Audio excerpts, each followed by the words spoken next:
Halo, asalaamu calaykum waraxmatullaahi wabarakaatu. Kusoo dhawaato ku Somalism. Maanta waxaan jeclaan lahaa inaan kaga hadlo qorshaha suuqgeynta oo loo afka Ingiriiska lagu yiraahdo marketing plan. Qoraalkan waa qoraal hore aan u qoray aan kaga faaloonayo waxa loo yaqaano marketing plan. Marketing plan markii la qorayo waxaa loo baahan yahay kambaniga, shirkadda, dhammaan qaybaheeda kala duwan, departmentska loo yaqaano sida accounting and financial department, human resource management department, xitaa general manager oo CEO kambaniga uu leeyahay. Markaas waa in dhammaan la wada fadhiistaa, la wada hadlaa qaabkii loogu guuleysan lahaa qorshaha suuqgeynta. Qorshaha suuqgeynta waa qayb ka mid ah qorshaha ganacsiga oo business planka. Marka la qorayo qorshaha guud ee ganacsiga waxaa loo baahan yahay in si gaar ah diiradda loo saaro qorshaha suuqgeynta. Qorshaha suuqgeynta wuxuu aad u taabanayaa sidii lagu heli lahaa macaamiil badan, sidii lagu kasban lahaa macaamiil aad u wanaagsan, sababtoo ah waa laf-dhabarka ganacsiga, waxayna si fiican u qeexdaa ama faahfaahisaa qaababka lagu horumarin karo shirkadda. Maxaa yeelay shirkadda waxa kaliya oo si fiican u horumarin karo waa qaybta marketing. oo maxaa yeelay marketing waxay soo xareysaa macaamiil badan. Shirkadna ma horumari karto ilaa ay hesho macaamiil badan. Orahdana waxaa waaye orahdii aan qoray, kasbashada macaamiil badan ma ahan wax fudud. Waa arrin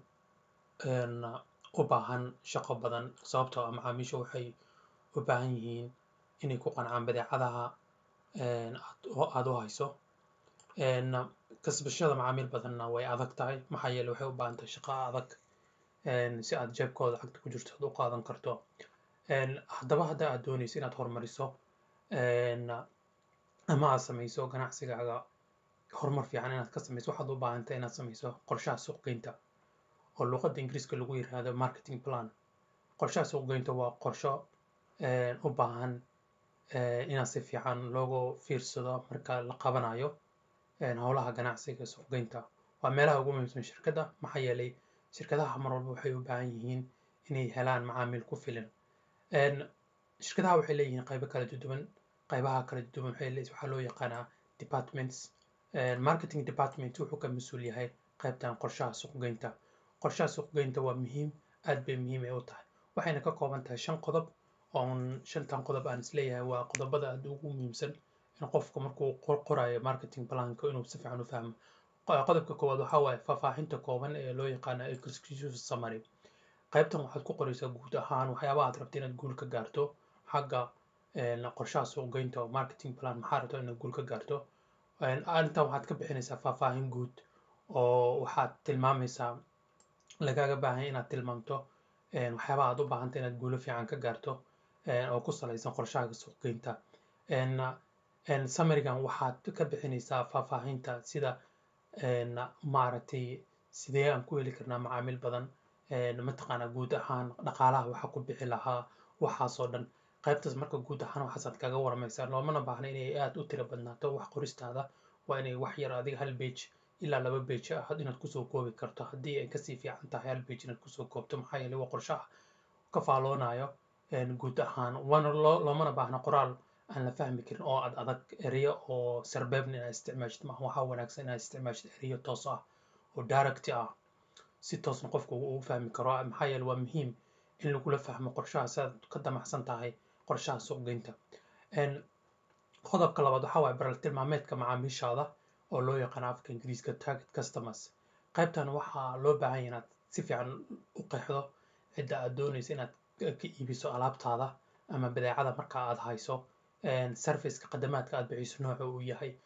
Waxaa laga yaabaa inaad dadka aad diiradda saaraysa inay yihiin dad waaweyn, dhalinyaro, caruur, dumar, rag iyo dumar, weliba dadka isqa qabo, qoysaska, fanaaniinta, cidda aad marka aad u baahantay alaabtaada inay iibsato waanaad isweydiisid. Tusaale ahaan haddaad buugaag haddaad iibiso oo kaleeto waxaad u baahan tahay buugaagtaas in maaragtay aad isweydiiso cidda aad maaragtay buugaagtaas ka iibsanaysid. Tusaale ahaan yaan ka iibsan karaa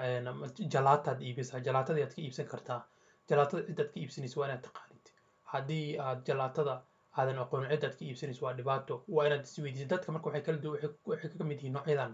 dadka qaarkii waa fanaaniin waayo heeso dad waa tiktooro dad waxaa waa dad professional ah dad waxaa waaye askar waaye dad waxaa waaye cuntooyinka kariyaan chef waaye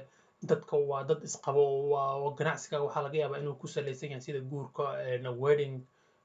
waxyaabaha aroosyada oo kaleeta wiilashii gabdhaha oo kaleeta mataqaana maaragtay shukaansada qoysaska isguursanaya qorshada family planka waxaas oo dhan wuxuu ku salaysan yahay hadba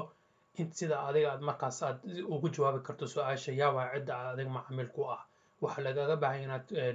qorshaha suuqgeynta markaa qoraysid inaad si fiican u faahfaahisid cidda macaamiishaada ah waa inaad tiraahdo macaamiisheeda waa dadkaas waa ardayda waa dad noocaas hadba waxaad ku xiran tahay businesska noocaad ku jirto qaybtaas saddexaad waxaa loo yaqaanaa qorshaha iibinta gaarka ah waxaa loo yaqaanaa afka luqadda ingiriiska unique selling proposition waxaa laga yaabaa ganacsigaaga markaad meel ka furto dad badan oo deriskaaga ah oo maaragtay ganacsiga hortaada mise meelo walba oo dhinacaaga ka furteen waxaa laga yaabaa ganacsi kala duwan inay hortaada ka furtaan unique selling proposition markaa weydiisid dadka marketing si fiican u yaqaano oo marketing professionalka hore ay ka fahmayaan maxaa yeele fardahaaga waa inuu ka duwan yahay fardaha kale waa inaad taqaanid cidda adiga aad rabtid inaad mataqaana marmarka qaar aad baa waxaad u baahanta inaad iska hilmaamto cidda tartanka kula jirto sababta muhiimadda waxaa waa inaad saartid customerkaaga si aad ku kasban lahayd waxaa jirta oraha dhahayso marka hore adiga is iibi intaadan maaragta iibin alaabtaada first of all sell yourself before you sell your product so waxay kaa caawinaysaa inaad marka hore fahantid cidda aad mataqana wax ka iibinaysid sidee aad mataqana ugu iibin kartaa sida weji furan smile maaragtay qadamaadka aad hayso inuu wax wanaagsan inuu yahay adigoo ku qancinaya macaamiishaada dhinac walba maxaa yeele waxaa laga yaabaa ganacsiga agtaada ka furan inuu kaa quality fiican yahay oo wax walba uu kaaga fiican yahay laakiin adiga haddaad unique selling proposition isticmaashid qowlka iibinta gaarka ah wax badan baad fahmi kartaa qaybta kala afaraad waxaa weeye qiimo goynta iyo istaraatiijiyadda manreebka oo loo yaqaano pricing and positioning strategy pricing waxaa waa qaabka aad rabto alaabtaada inaad qiimaha u saxdid maxaa iPadka meeqan gadi karaa camera meeqan gadi karaa kan computerka telefoonka maxaa meeqan gadi karaa marka qiimaha waa inaad mar walba aad si fiican iskaga hubisid maxaa yeele qiimaha waa midka kaliya ku saacidi karo inaad macaamiil badan hesho positioningkan waxaa waaye markii macaamiisha markay maqlaan shirkadaada maxaa maskaxdooda kusoo dhacaya maskaxdooda maxaa kusoo dhici karo maaragta sideed u rabtaa inaad u kasbatid macaamiisha maskaxdooda markay ganacsiga tusaalehaan tuka soomaalida markay dadka maqlaan maxaa maskaxdooda kusoo dhici kara positionka strategiga marka su-aalahaas oo kaleeto dabcan waxaa maskaxda dadka kusoo dhici kara tuka soomaalida inay tahay meel cilmiga lagu faafiyo oo waxa mataqaana siyaasadda iyo research waxyaabahaas dhan se sameeyo waxaa laga yaabaa waxyaabahaas mataqaana maaragtay af soomaaliga waxaan u bixiyay maanreebka positioning waxaa la qofka macaamiisha maxaa maskaxdiisa mataqaana maaragtay kusii reebi karo marka ayadan waxaa loo baahan yahay qoraal kooban oo si fiican u sharaxa inaad ka qortid qaybta ugu dambeysa oo loo yaqaano qorshaha qaybinta oo afka ingiriiska lagu yiraahdo distribution plan qaybtan waxaa loo baahan yahay inaad si fiican ayada sidoo kale u qorto tusaale ahaan kani waa kambanigaaga waa qaybtaad wax kusoo saarto alaabahaaga waxaa kadibna waxaad u samaynaysaa warehousing sida hadda sawirkan kaaga muuqdo warehousing waa meesha alaabtaad ku xaraysa alaabaha waxaa laga yaabaa noocyo kala duwan caanaha malabka iyo subaga geela sidaad markaad alaabta markaas u kala xaraysid kadibna waxaad u samaysay trackan wuxuu tilmaamaysaa inaad meesha aad macaamiisha kana wuxuu meel kale ku wajahayaan kan meel kale ku wajahayaan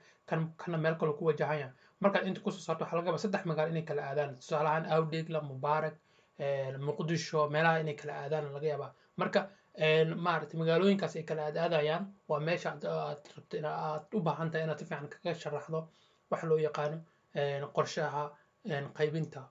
waxaa laga yaabaa macaamiishaada inaad si fudud ay online-ka alaabta ay kaga dalban karaan haddii online-ka alaabta ay u dalban karaan waa qorshe aad fiican online-ka wax ka dalbanayaan kadibna alaabta si toos u geynaysa adoo sii tixraacaya qorshaha adresska marka ay kusoo siiyeen marka qaybtan waxaa loo baahan inaad si fiican ayadoo kale aad u qeexdid waxaad ka damacsan tahay iyo guud ahaan waxaad rabtid inaad guur ka gaartid dabcan waxaan u maleynayaa inaad si fiican aad u fahamteen waxyaabaha aan kaga hadlayo oo 5 qodob oo ku saabsan marketing plan waana shanta aadka muhiimka u ah waana wax muhiim ah inaad si fiican u fahantid khaasatan haddii aad tahay ama arday jaamacad dhigto